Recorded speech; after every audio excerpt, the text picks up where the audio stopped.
નમસ્કાર વિદ્યાર્થી મિત્રો, શું તમે જીસેટ પરીક્ષાની તૈયારી કરી રહ્યા છો અને પેપર 1માં વધુમાં વધુ માર્ક્સ કવર કરવા માગો છો? તો આ વિડીયો ખાસ તમારા માટે જ છે. મિત્રો, આજે આપણે શરૂ કરવા જઈ રહ્યા છીએ એક નવી અને ખૂબ જ મહત્વપૂર્ણ સિરીઝ ટીચિંગ એપ્ટિટ્યૂડ, શિક્ષણ અભિયોગ્યતા. અને આ સિરીઝના આપણા સૌથી પહેલા વિડીયોમાં આપણે એક એવો ટોપિક ભણવાના છીએ જેમાંથી પરીક્ષામાં અચૂક પ્રશ્નો પૂછાય જ છે. આજનો આપણો વિષય છે શિક્ષણના સ્તરો, એટલે કે લેવલ્સ ઓફ ટીચિંગ. આજના આ વિડીયોમાં આપણે કોઈ જ ગોખણપટ્ટી નથી કરવાની. આપણે સ્મૃતિ સ્તર, સમજ સ્તર અને ચિંતન સ્તરને એકદમ સરળ અને આપણા રોજિંદા વ્યવહારિક ઉદાહરણો સાથે સમજીશું. અને હા, આ વિડીયો છેલ્લે સુધી ચોક્કસ જોજો, કારણ કે આખો કન્સેપ્ટ સમજ્યા પછી આપણે વિડીયોના અંતે અગાઉની પરીક્ષામાં પૂછાયેલા પ્રશ્નો એટલે કે PYQs પણ સોલ્વ કરવાના છે. આનાથી તમને એક્ઝેક્ટ ખ્યાલ આવશે કે પરીક્ષામાં કેવા પ્રશ્નો આવે છે અને તેને કેવી રીતે ક્રેક કરવા. તો જો તમે તમારો પાયો મજબૂત કરવા માંગતા હોવ તો તમારી નોટ અને પેન લઈને તૈયાર થઈ જાઓ. ચાલો શરૂ કરીએ. તો ચાલો મિત્રો, સ્ક્રીન પર તમે આપણે આજની પહેલી સ્લાઇડ જોઈ શકો છો. શિક્ષણના સ્તરો, એક ઝલક, ઓવરવ્યૂ. સૌથી પહેલા વાક્ય ધ્યાનથી વાંચો. શિક્ષણ એક સળંગ પ્રક્રિયા છે જે વિચારહીનતાથી શરૂ થઈને વિચારશીલતા સુધી જાય છે. આનો અર્થ શું? મિત્રો, શિક્ષણ એ કોઈ રાતોરાત થતી જાદુઈ ઘટના નથી. ધારો કે કોઈ નાનું બાળક પહેલીવાર કક્કો કે ABCD શીખે છે, ત્યારે તે બહુ વિચારતું નથી, બસ શિક્ષકની પાછળ પાછળ બોલીને ગોખે છે, એટલે કે વિચારહીનતા જોવા મળે છે. પણ જ્યારે તે જ બાળક મોટો થઈને જાતે કોઈ સુંદર નિબંધ કે કવિતા લખે છે, ત્યારે તે પોતાના મૌલિક વિચારો લગાવે છે, એટલે કે વિચારશીલતા જોવા મળે છે. આ એક સળંગ યાત્રા છે. આ યાત્રાને આપણે બાજુમાં આપેલા પિરામિડ દ્વારા સમજીએ. આ પિરામિડમાં શિક્ષણના 3 મુખ્ય પગથિયા આપેલા છે. પાયામાં સૌથી નીચે છે સ્મૃતિ સ્તર, મેમરી લેવલ. આ શિક્ષણનું સૌથી નીચલું સ્તર છે, જેને અંગ્રેજીમાં લેસ્ટ થાઉટફુલ લેવલ કહેવાય છે. આ એકદમ વિચારહીન પ્રક્રિયા છે. ઉદાહરણ તરીકે, પ્રાથમિક શાળામાં બાળકોને ઘડિયા ગોખવવા. અહીં બાળકને એ ખબર નથી હોતી કે 5 × 5 = 25 શા માટે થાય છે. તે બસ મગજમાં યાદ રાખી લે છે. અહીં ગોખણપટ્ટી મુખ્ય છે. તેનાથી એક પગથિયું ઉપર જઈએ એટલે આવે છે સમજ સ્તર, અન્ડરસ્ટેન્ડિંગ લેવલ. આ શિક્ષણનું મધ્યમ સ્તર, થાઉટફુલ છે. અને હવે આ એક વિચારયુક્ત પ્રક્રિયા બને છે. અહીં પહોંચીને વિદ્યાર્થી માત્ર ગોખવાને બદલે અર્થ સમજતો થાય છે. ઉદાહરણ તરીકે, બાળક હવે એ સમજી જાય છે કે 5નો 5 વખત સરવાળો કરીએ એટલે 5 + 5 + 5 + 5 + 5 ત્યારે 25 થાય છે. અહીં નિયમો અને સિદ્ધાંતોની સાચી સમજ કેળવાય છે. અને પિરામિડની સૌથી ટોચ પર છે ચિંતન સ્તર, રિફ્લેક્ટિવ લેવલ. આ શિક્ષણનું સૌથી ઉચ્ચ સ્તર, મોસ્ટ થાઉટફુલ છે. આ એક અત્યંત વિચારશીલ અને તાર્કિક પ્રક્રિયા છે. અહીં વિદ્યાર્થીએ જે યાદ રાખ્યું છે અને જે સમજ્યું છે તેનું વિશ્લેષણ કરીને તે નવી સમસ્યાઓનો જાતે ઉકેલ લાવે છે. ઉદાહરણ તરીકે, તમે અત્યારે જીસેટની તૈયારી કરી રહ્યા છો. પરીક્ષામાં કોઈ એવો પ્રશ્ન આવે કે જે કોઈ ચોપડીમાં બેઠો નથી આપ્યો હોય, પણ તમે તમારા વાંચન અને તર્કનો ઉપયોગ કરીને સાચો જવાબ શોધી કાઢો છો. આ તમારું ચિંતન સ્તર છે. તો આ હતી 3 સ્તરોની એક નાનકડી ઝલક. હવે આપણે આ યાત્રાના સૌથી પહેલા પડાવ એટલે કે સ્મૃતિ સ્તરમાં ઊંડા ઉતરીએ. તો મિત્રો, ચાલો હવે પિરામિડના સૌથી નીચેના પાયાના સ્તર એટલે કે સ્મૃતિ સ્તર, મેમરી લેવલ વિશે વિગતે ચર્ચા કરીએ. પરીક્ષાની દ્રષ્ટિએ આ એક ખૂબ જ અગત્યનો પ્રશ્ન છે. જીસેટની પરીક્ષામાં પૂછાઈ શકે છે. આ સ્તરના મુખ્ય પ્રણેતા કોણ છે? યાદ રાખજો મિત્રો, સ્મૃતિ સ્તરના પ્રણેતા હર્બર્ટ છે. હવે આ સ્તરની મુખ્ય લાક્ષણિકતાઓ જોઈએ. આ શિક્ષણનો એકદમ પ્રારંભિક તબક્કો છે. જ્યારે બાળક પહેલીવાર ભણવાની શરૂઆત કરે છે ત્યારે આ જ સ્તરથી થાય છે. બીજી લાક્ષણિકતા છે, આ સંપૂર્ણપણે એક વિચારહીન પ્રક્રિયા છે. અહીં વિદ્યાર્થી કોઈ તર્ક કે વિચાર કરતો નથી. ત્રીજી વિશેષતા છે, અહીં મુખ્ય ઉદ્દેશ્ય માત્ર ને માત્ર માહિતીને ગોખીને યાદ રાખવા પર હોય છે. હવે વાત કરીએ વર્ગખંડમાં શિક્ષક અને વિદ્યાર્થીની ભૂમિકા શું છે. આ પદ્ધતિ સંપૂર્ણપણે શિક્ષક કેન્દ્રિત, ટીચર સેન્ટ્રિક છે. ચિત્રમાં તમે જોઈ શકો છો તેમ શિક્ષક બોર્ડ પાસે ઊભા રહીને બધું માર્ગદર્શન આપે છે.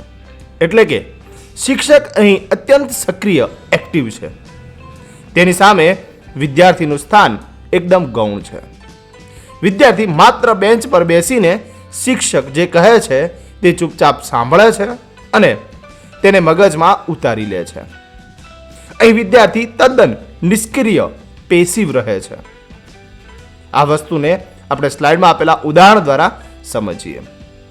જુઓ, નાના બાળકોને ગુજરાતીનો કક્કો, ક, ખ, ગ શીખવવો, ગણિતના ઘડિયા 1 × 1 = 1 ગોખવવા કે પછી અંગ્રેજીના શબ્દોનું સ્પેલિંગ લિસ્ટ પાક્કું કરાવવું, આ ત્રણેય ઉદાહરણોમાં બાળક પાસે કોઈ નિયમ કે સમજણ નથી હોતી.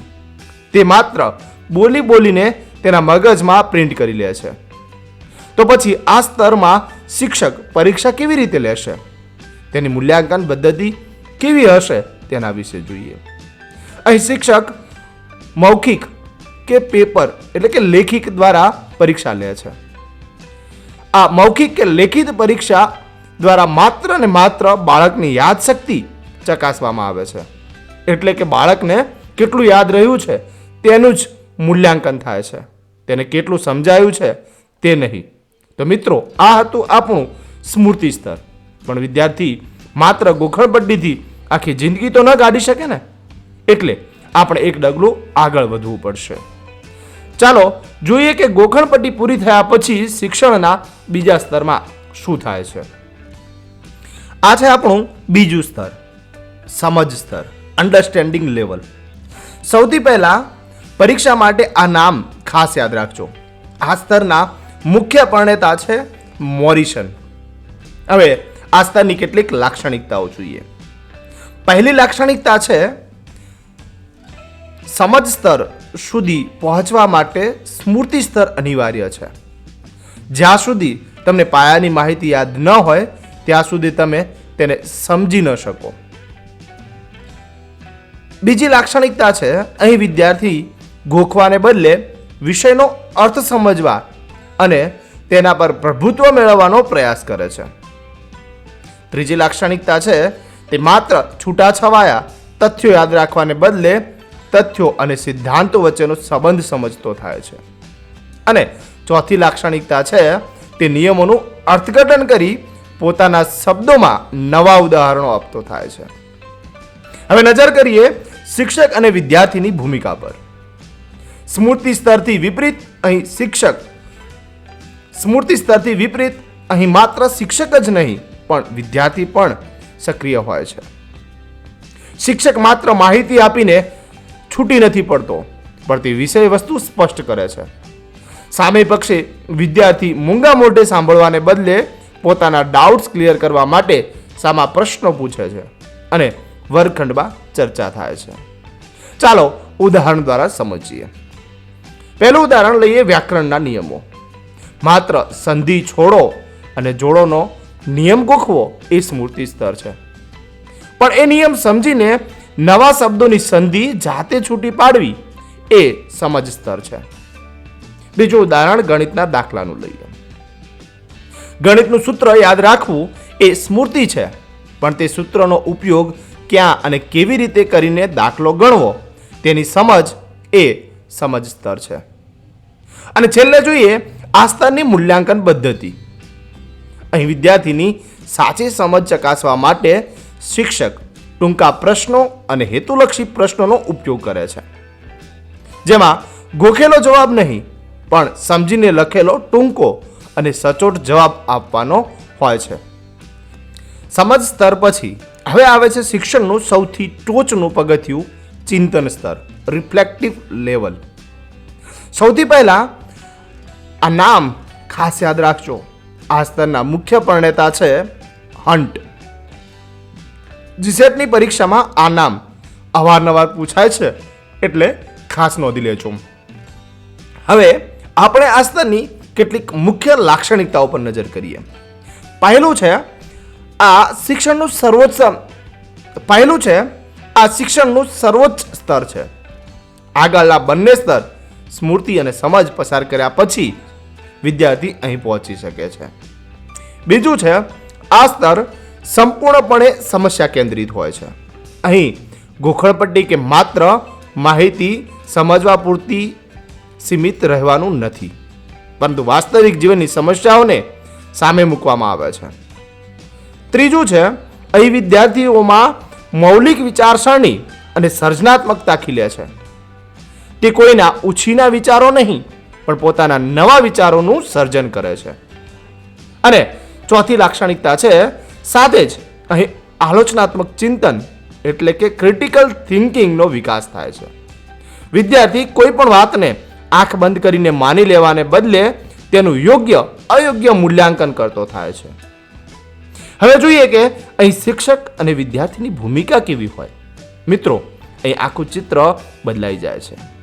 સ્મૃતિ સ્તરમાં શિક્ષક મુખ્ય હતો, પણ અહીં શિક્ષણ પ્રક્રિયા સંપૂર્ણપણે વિદ્યાર્થી કેન્દ્રિત બની જાય છે અને વિદ્યાર્થીની ભૂમિકા મુખ્ય બને છે. સામે પક્ષે શિક્ષકનું સ્થાન અહીં ગૌણ બની જાય છે.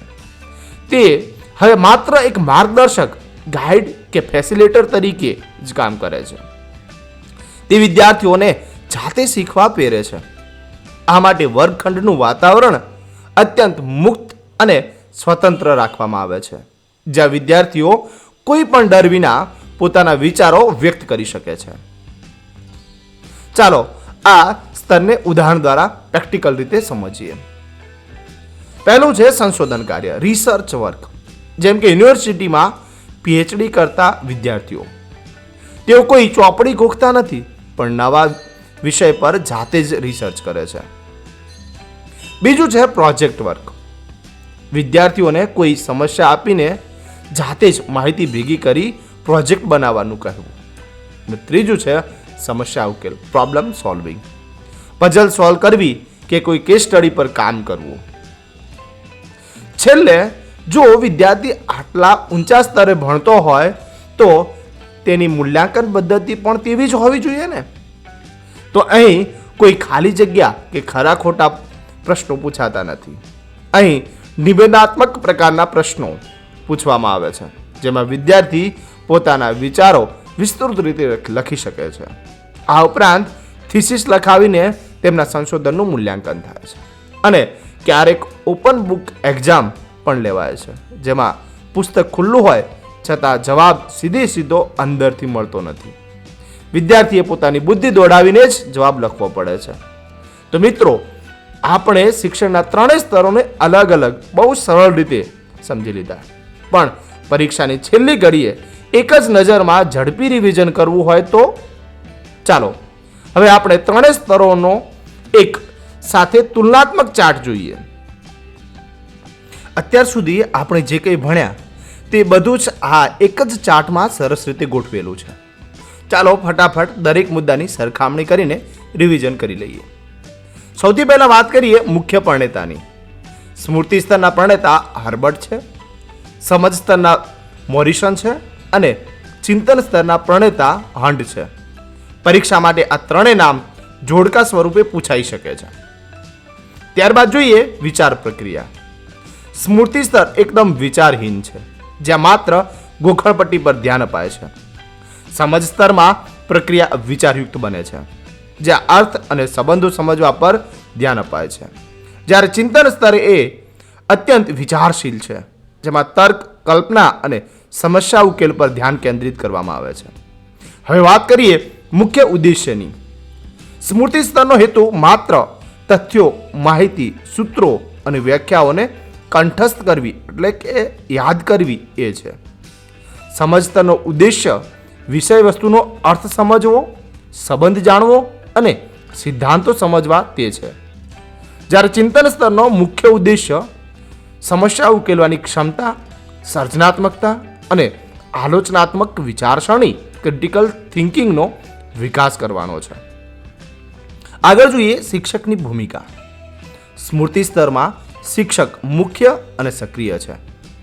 તે માહિતી આપે છે અને નિયંત્રણ રાખે છે. સમજ સ્તરમાં શિક્ષકની ભૂમિકા મહત્વપૂર્ણ છે.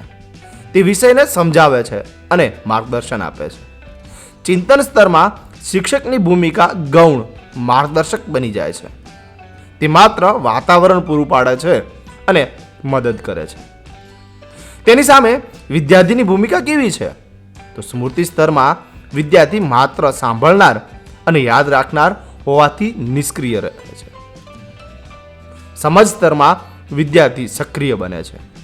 તે પ્રશ્નો પૂછનાર અને સમજવાનો પ્રયત્ન કરનાર બને છે. જ્યારે ચિંતન સ્તરમાં વિદ્યાર્થી સૌથી વધુ સક્રિય બને છે. તે સ્વયં સંશોધન કરનાર અને સમસ્યાનો ઉકેલ લાવનાર બને છે. હવે જોઈએ આ કયા સ્તરમાં કઈ શિક્ષણ પદ્ધતિઓ વપરાય છે. સ્મૃતિ સ્તરમાં ડ્રીલ એટલે કે વારંવાર પ્રેક્ટિસ, રિવિઝન, પ્રશ્નોત્તરી અને પાઠ્યપુસ્તક પદ્ધતિ વપરાય છે. સમજ સ્તરમાં વ્યાખ્યાન, નિદર્શન, આગમન, નિગમન અને ઉદાહરણો દ્વારા સ્પષ્ટતા કરવામાં આવે છે. જ્યારે ચિંતન સ્તરમાં સમસ્યા ઉકેલ, પ્રોજેક્ટ, ચર્ચા અને સંશોધન જેવી ઉચ્ચ કક્ષાની પદ્ધતિઓનો ઉપયોગ થાય છે. અંતે વાત કરીએ મૂલ્યાંકનની. સ્મૃતિ સ્તરમાં મૌખિક અને લેખિત પરીક્ષાઓ દ્વારા માત્ર બાળકની યાદશક્તિ ચકાસાય છે. સમજ સ્તરમાં નિબંધાત્મક અને ટૂંકા પ્રશ્નો દ્વારા તેની સમજણની કસોટી થાય છે અને ચિંતન સ્તરમાં નિબંધાત્મક પ્રશ્નો, કેસ સ્ટડી અને ઓપન બુક ટેસ્ટ દ્વારા વિદ્યાર્થીના તર્કનું મૂલ્યાંકન થાય છે. તો મિત્રો, આ એક જ ચાર્ટનો સ્ક્રીનશોટ લઈ લેજો. પરીક્ષા માટે આ રામબાણ ઇલાજ છે. અહીં આપણી થિયરી પૂરી થાય છે. હવે આપણે વિડીયોના સૌથી રસપ્રદ ભાગ એટલે કે PYQ પ્રીવિયસ યર ક્વેશ્ચન્સ તરફ આગળ વધીશું. મિત્રો, થિયરી તો આપણે બરાબર સમજી લીધી અને ચાર્ટ દ્વારા રિવિઝન પણ કરી લીધું, પણ ખરો ખેલ તો હવે શરૂ થાય છે. ચાલો જોઈએ કે અગાઉની પરીક્ષાઓમાં આ ટોપિકમાંથી કેવા પ્રશ્નો પૂછાયા છે. સ્ક્રીન પર જુઓ અગત્યના પ્રશ્નો પ્રેક્ટિસ, PYQ પ્રેક્ટિસમાં આપણો પ્રશ્ન 1. પ્રશ્ન બરાબર ધ્યાનથી વાંચો. શિક્ષણના કયા સ્તરમાં વિદ્યાર્થીની મૌલિક વિચારશક્તિ અને તર્ક શક્તિનો સૌથી વધુ ઉપયોગ થાય છે? આપણી પાસે 4 ઓપ્શન છે. ઓપ્શન A સ્મૃતિ સ્તર, ઓપ્શન B સમજ સ્તર, ઓપ્શન C ચિંતન સ્તર અને ઓપ્શન D ઉપરના તમામ. હવે તમે જ યાદ કરો, આપણે હમણાં જ ભણ્યા છીએ કયા સ્તરમાં આપણે માત્ર ગોખણપટ્ટી કરતા હતા, કયા સ્તરમાં આપણે માહિતી સમજતા હતા અને એ કયું સ્તર હતું જ્યાં આપણે જાતે સમસ્યા ઉકેલતા હતા અને આપણું તર્ક અને મૌલિક વિચારશક્તિ વાપરતા હતા. હું તમને થોડીક સેકન્ડનો સમય આપું છું. વિડીયો અહીં જ પોઝ કરો અને તમારો સાચો જવાબ નીચે કોમેન્ટ બોક્સમાં લખો. જોઈએ કેટલા વિદ્યાર્થીઓનો પાયો એકદમ પાક્કો થઈ ગયો છે. સ્ક્રીન પર તમે જોઈ શકો છો તેમ આ પ્રશ્નનો સાચો જવાબ છે ઓપ્શન C ચિંતન સ્તર. કારણ કે પ્રશ્નમાં સ્પષ્ટ પૂછ્યું છે કે વિદ્યાર્થીની મૌલિક વિચારશક્તિ અને તર્ક શક્તિનો ઉપયોગ કયા થાય છે. આપણે હમણાં ચાર્ટમાં રિવિઝન કર્યું કે સ્મૃતિ સ્તરમાં તો માત્ર ગોખણપટ્ટી થાય છે અને સમજ સ્તરમાં માહિતીનો અર્થ સમજાય છે, પરંતુ ચિંતન સ્તર જ એકમાત્ર એવું ઉચ્ચ કક્ષાનું સ્તર છે જ્યાં વિદ્યાર્થી સૌથી વધુ સક્રિય રહીને પોતાની મૌલિક વિચારશક્તિ અને તર્કનો ઉપયોગ કરી શકે છે. જે વિદ્યાર્થીઓનો જવાબ સાચો પડ્યો છે તેમને ખૂબ ખૂબ અભિનંદન. તમારી તૈયારી એકદમ સાચી દિશામાં જઈ રહી છે. અને જેનો જવાબ ખોટો પડ્યો છે તેને જરાય નિરાશ થવાની જરૂર નથી. આપણે હજુ શીખી જ રહ્યા છીએ. વિડીયો પૂરો થયા પછી ચાર્ટનો સ્ક્રીનશોટ ફરી એકવાર જોઈ લેજો, એટલે બધો કન્સેપ્ટ ક્લિયર થઈ જશે. તો ચાલો હવે જોઈએ કે બીજો કયો અગત્યનો પ્રશ્ન અગાઉની પરીક્ષામાં પૂછાયેલો છે. હવે સ્ક્રીન પર જુઓ આજનો બીજો પ્રશ્ન. પ્રશ્ન છે, હર્બર્ટ શિક્ષણના કયા સ્તર સાથે જોડાયેલા છે? આપણી પાસે નીચે મુજબના 4 ઓપ્શન આપેલા છે. ઓપ્શન એ મેમરી લેવલ, સ્મૃતિ સ્તર. ઓપ્શન બી અન્ડરસ્ટેન્ડિંગ લેવલ, સમજ સ્તર. ઓપ્શન સી રિફ્લેક્ટિવ લેવલ, ચિંતન સ્તર. અને ઓપ્શન ડી નોલેજ લેવલ એટલે કે જ્ઞાન સ્તર. યાદ કરો મિત્રો, આપણે વિડીયોની શરૂઆતમાં જ આ ભણ્યા હતા અને તુલનાત્મક ચાર્ટમાં પણ આનું રિવિઝન કર્યું હતું. મેં તમને ખાસ ભાર દઈને કહ્યું હતું કે જીસેટ પરીક્ષામાં આ પરણેતાઓના નામ અવારનવાર પૂછાય છે. તો ચાલો ફરી એકવાર વિડીયો પોઝ કરો અને ફટાફટ યાદ કરીને સાચો વિકલ્પ નીચે કોમેન્ટ કરો. જોઈએ આજે કોની યાદશક્તિ મેમરી લેવલ સૌથી તેજ છે. સ્ક્રીન પર તમે જોઈ શકો છો આ પ્રશ્નનો એકદમ સાચો જવાબ છે ઓપ્શન એ મેમરી લેવલ, સ્મૃતિ સ્તર. જે વિદ્યાર્થીઓએ કોમેન્ટમાં ઓપ્શન એ લખ્યો છે તેમને ખૂબ ખૂબ અભિનંદન.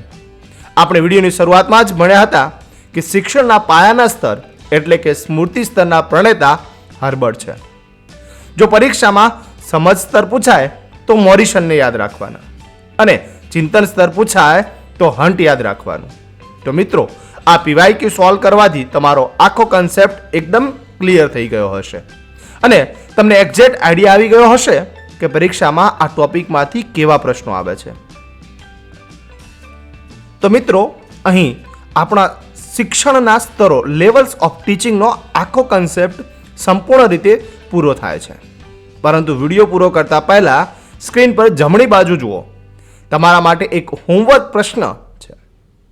શિક્ષણના કયા સ્તરમાં વિદ્યાર્થીઓ તથ્યો અને સિદ્ધાંતો વચ્ચેનો સંબંધ સ્થાપિત કરે છે? તમારી પાસે 4 ઓપ્શન છે. ઓપ્શન એ સ્મૃતિ સ્તર, ઓપ્શન બી સમજ સ્તર, ઓપ્શન સી ચિંતન સ્તર અને ઓપ્શન ડી સ્વાયત્ત સ્તર. તમારે તમારી બુદ્ધિ દોડાવીને આનો સાચો જવાબ નીચે કોમેન્ટ બોક્સમાં લખવાનો છે. હું દરેકની કોમેન્ટ વાંચીશ અને સાચા જવાબને હાર્ટ આપીશ. અને હા, આપણી આ ટીચિંગ એપ્ટિટ્યૂડની સફર અહીં જ નથી અટકતી. સ્ક્રીન પર ડાબી બાજુ જુઓ. આપણા નેક્સ્ટ વિડીયોનો ટોપિક છે અધ્યયતાના લક્ષણો, એડોલેસન્ટ એન્ડ એડલ્ટ લર્નરના કેરેક્ટરિસ્ટિક્સ. જીસેટની પરીક્ષા માટે પણ આ એક ખૂબ જ સ્કોરિંગ ટોપિક છે જે આપણે આગામી વિડીયોમાં એકદમ સરળતાથી ભણીશું. જો તમને આજનો આ ક્લાસ પસંદ આવ્યો હોય અને કંઈક નવું શીખવા મળ્યું હોય તો વિડીયોને લાઈક ચોક્કસ કરજો. તમારા બીજા મિત્રો જે જીસેટની પરીક્ષાની તૈયારી કરી રહ્યા હોય તેમને આ પ્લેલિસ્ટ જરૂર શેર કરજો. અને આવી જ રીતે એકદમ સરળ ગુજરાતી ભાષામાં સંપૂર્ણ સિલેબસ ભણવા માટે આપણી ચેનલ બીકમિંગ બેટર સાયકોલોજી હબને અત્યારે જ સબસ્ક્રાઇબ કરી લો અને બેલ આઇકોન દબાવી દો, જેથી નવા વિડીયોની નોટિફિકેશન તમને તરત જ મળી જાય. તો મળીએ છીએ આવતા વિડીયોમાં નવા ટોપિક સાથે. ત્યાં સુધી વાંચતા રહો અને તૈયારી કરતા રહો. આભાર.